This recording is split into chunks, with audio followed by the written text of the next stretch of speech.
Sejam bem-vindos à nossa reflexão bíblica, que nesta oportunidade tratará do assunto a atuação do Espírito Santo no plano da redenção. A redenção que pode ser entendido como sinônimo de salvação. Como sabemos, o homem está perdido, e ao dizer homem, estamos falando da humanidade. Perdeu-se por quê? Porque pecou, porque desobedeceu a Deus, dando atenção ao diabo. Esses assuntos são bem conhecidos de toda a humanidade, nem todos, evidentemente, creem da mesma forma ou aceitam, mas esta é a realidade bíblica. Se você acredita na Bíblia como eu, vai entender, vai acatar, vai aceitar que toda a humanidade está perdida. Romanos 3:23 nos diz que todos pecaram e destituídos estão da glória de Deus, e outros textos, como Romanos também 5:12, diz que o pecado entrou no mundo por um homem e atingiu a toda a raça humana. Logo, todos precisam de salvação. Salvação que é sinônimo, em algum sentido, de redenção. E trataremos então da ação do Espírito Santo, ou a atuação, o agir do Espírito Santo no plano da redenção. Quando o homem se perdeu, Deus não o abandonou, muito pelo contrário. Antes mesmo de o homem pecar, Deus já havia elaborado um plano de redenção. Está escrito em primeira carta de Pedro, capítulo 3, e versículos 18 a 20, o seguinte: Verso 18: Sabendo que não foi com coisas corruptíveis como prata ou ouro que fostes resgatados. Olha o resgate aí, né? Redenção implica resgate, o pagamento de um resgate da vossa vã maneira de viver, resgatado de uma vã maneira de viver, que por tradição recebestes dos vossos pais. Aqui está inserido toda a religiosidade humana aprendida de várias formas e maneiras e tempos e etc. Então muita gente ainda continua escravizado a estes rudimentos religiosos mesmo e precisam de redenção. Mas ainda no verso 19 diz: mas foram comprados ou resgatados, não com ouro e prata então, mas com o precioso sangue de Cristo, como de um cordeiro imaculado e incontaminado, o qual cordeiro, na verdade, em outro tempo, foi conhecido antes ainda da fundação do mundo, mas manifestado historicamente nestes últimos tempos por amor de vós. Amém.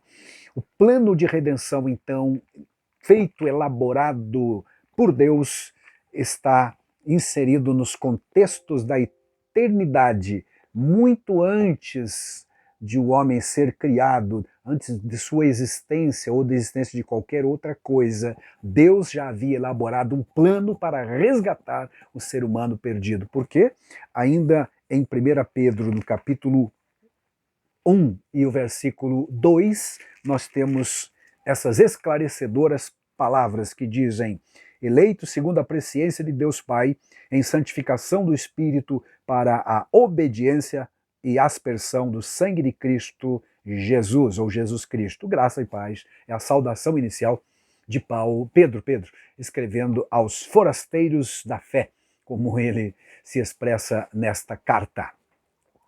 Nesse último versículo que lemos, então, nós temos a eternidade de Deus, a divindade, a deidade completa, Pai, Filho e Espírito Santo, atuando na elaboração de um plano antes da queda. Deus nunca é pego de surpresa em nada, em absolutamente nada. Todos nós humanos somos, sim, surpreendidos muitas e muitas maneiras. Talvez hoje mesmo você tenha sido surpreendido, ou positiva ou negativamente. Mas Deus não. Ele nunca foi, nunca será surpreendido em nada, porque ele é onisciente. Logo, sabendo que o ser humano pecaria, desagradaria a Deus, se extraviaria, se perderia, Deus elaborou um plano de resgate. A este plano de resgate chamamos de plano de salvação ou plano de redenção. E a atuação do Espírito Santo, que é o foco de nossa meditação, o principal foco, traz exatamente a presença do Espírito Santo, porque ele é Deus, ele faz parte da Trindade divina, triuna, na verdade, trino e uno, é o nosso Deus. Portanto, Pai, Filho e Espírito Santo estiveram presentes na elaboração do plano.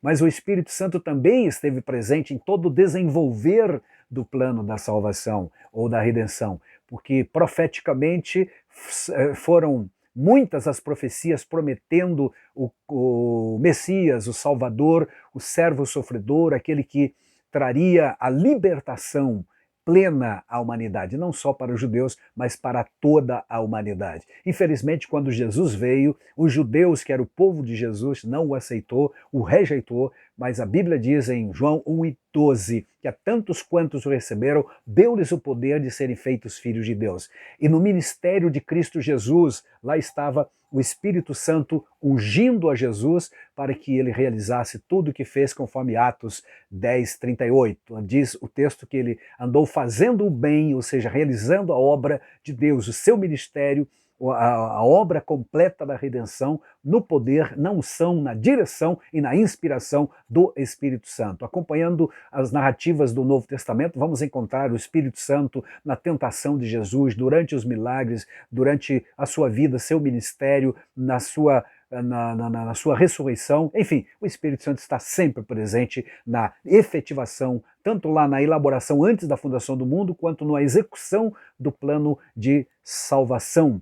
E por que o homem precisa da salvação? Só recordando, Jesus, quando estava na casa de Zaqueu, ele disse, capítulo 19 de Lucas, verso 10, porque o Filho do Homem veio buscar e salvar o que se havia perdido. Então, este é o ministério a execução do plano no ministério de Jesus, plano de redenção. E o Espírito Santo esteve sim presente. É bom lembrar que foi o Espírito Santo quem gerou o corpo de Jesus no ventre de Maria, por exemplo, conforme Mateus 1:18-20 e Lucas 1:35. Não há como dissociar qualquer das três pessoas da Trindade divina.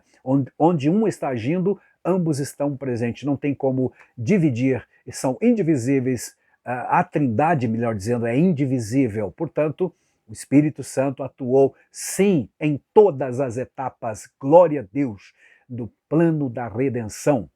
Quanto à igreja, quanto ao hoje, quanto ao pecador que hoje vive no mundo, quando prometia o Consolador que viria para substituí-lo, para ser o outro Consolador, como a Bíblia Sagrada nos diz, Jesus chamou o Espírito Santo de Consolador, que é o termo Parakletos, da língua original, em 4 oportunidades, em 14:26, 14:16 primeiro de João, 14:26, 15:26 e também no capítulo 16 e versículo 7. Nestas 4 ocasiões, Jesus chama o Espírito Santo de Consolador. Aquilo que Jesus foi para os discípulos presencialmente, o Espírito Santo é hoje para o crente, para a igreja. Então ele está ajudando a igreja. Mas, em relação ao pecador, por exemplo, 16:8, de João, temos a informação de Jesus de que o Espírito Santo viria para convencer o mundo. Portanto, não é um texto mencionado ou aplicado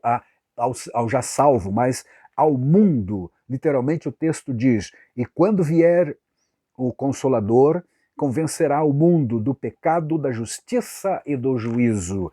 Do pecado porque não crê em mim, é um pecado específico, um pecado da incredulidade, daqueles que não aceitam a Cristo. Então é o Espírito Santo que convence ao pecador, repetindo, de que ele precisa de Jesus, precisa aceitar o plano de redenção elaborado pela divindade, por Deus o Pai, executado por Jesus e que está sendo aplicado pelo Espírito Santo. Aleluia! Em Hebreus, no capítulo 9 e o versículo 14, nós temos um esclarecedor versículo também a respeito da ação do Espírito Santo na vida do mundo, na vida das pessoas, no plano, melhor dizendo ainda, da redenção. Capítulo 9 e o versículo 14, que diz o seguinte: quanto mais o sangue de Cristo, que pelo Espírito eterno se ofereceu a si mesmo, imaculado a Deus, purificará a vossa consciência das obras mortas para servirdes ao Deus vivo. Então, a presença do Espírito Santo nessa execução, repetindo, do plano da salvação. Hoje ele aplica essa verdade ao pecador, convencendo-o de que ele é pecador e de que precisa da graça, precisa da ajuda de alguém que o tire das trevas do pecado, porque se todos se perderam em relação a alguma coisa. Esse alguma coisa é Deus, que falta na vida do ser humano que não tem Cristo ainda. É o Espírito que convence, portanto, o pecador que ele precisa da salvação. Convence também da justiça, justiça divina, porque todas as justiças humanas, por mais bem intencionadas que sejam, ainda assim é falha. Nossas justiças próprias, então, conforme Isaías 64:6, diz-nos que são comparados a trapos imundos, ou seja, algo imprestável, mas a justiça de Deus é plena, é real, é verdadeira e é transparente. Então o Espírito convence o mundo também da justiça, convence do juízo, e esse juízo é um juízo sobre o inimigo, porque Jesus disse, convencerá, lá no verso 11 de João 16, o mundo do juízo, porque o príncipe deste mundo já está julgado. Que príncipe é este referido por Jesus? É o diabo, é Satanás, com toda certeza. Já está julgado, já está condenado. A declaração de condenação já foi proferida por Deus e, portanto, só falta a efetiva prisão dele, o que acontecerá em Apocalipse capítulo 20. Finalmente, verso 10 lá do Apocalipse 20 diz que ele será lançado no lago de fogo. Será então a execução da condenação que já está proferida, ele já está condenado. Então, quando o Espírito Santo vier, disse Jesus, convencerá o homem do pecado, pecado por não crer em Jesus, da justiça, porque é a justiça que vale, que realmente é útil para o ser humano ou para todo o universo, é a justiça de Deus. Ela é plena e é verdadeira e não parcial nem hipócrita como as justiças humanas, e também do juízo ou da condenação do inimigo, do príncipe deste mundo, que é Satanás. Ele também será julgado, apesar de muita gente fazer piada sobre o diabo, achar que não existe, que é utopia, que é coisa da mente de fanáticos religiosos. Na verdade, a Bíblia revela o diabo como uma pessoa maligna, um espírito, uma entidade espiritual que está causando danos ao ser humano desde o Éden. Consequentemente, chegará o dia em que se efetivará esta prisão, efetivamente o juízo de Deus se derramará sobre ele. Por enquanto, apenas está decretada a sua prisão e não executada ainda. Isto será feito. Por quê? Não me pergunte, porque a Bíblia não revela por que é que Deus ainda tolera este indivíduo, mas vai chegar o dia em que ele será literalmente, definitivamente banido, para que o povo de Deus realmente possa triunfar. Então, salvação tem como um dos sinônimos essa redenção, o plano de redenção. E o Espírito Santo esteve, repito, sempre presente. Nossos estudos desta semana passam por tem como tema então a atuação do Espírito, mas passa pelas seguintes divisões: a promessa do Espírito Santo no Antigo Testamento em abundância, não só Joel 2, 28, 29, mas fala-se em Isaías 42, Isaías 32, Isaías 61, Ezequiel também profetiza sobre a vinda do Espírito Santo para efetivar, garantir, tornar efetiva a obra de Cristo no Calvário, como lemos agora há pouco em Hebreus 9 e 14.